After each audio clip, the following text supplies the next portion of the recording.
పూర్తిదేవి, అంతులేని బంగారము ధాన్యము ఉన్న ఆవిడ. ఈ భూమి ఆవిడ కడుపులోంచి వచ్చినదే. ఈ బ్రహ్మాండం ఆవిర్భవించినప్పుడు ఈ దేవి కడుపులోంచే 16 కోట్ల మంది దేవతలు వచ్చారు.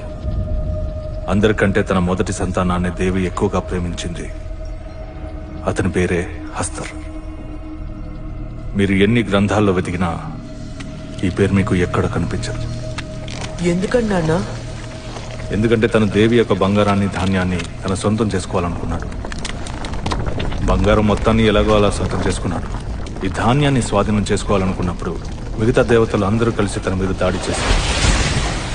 కొంచెం కొంచెంగా తన ఈ బ్రహ్మాండంలో కలిసిపోవడం మొదలుపెట్టాడు. తన అంతమై ఈ బ్రహ్మాండంలో పూర్తిగా కలిసి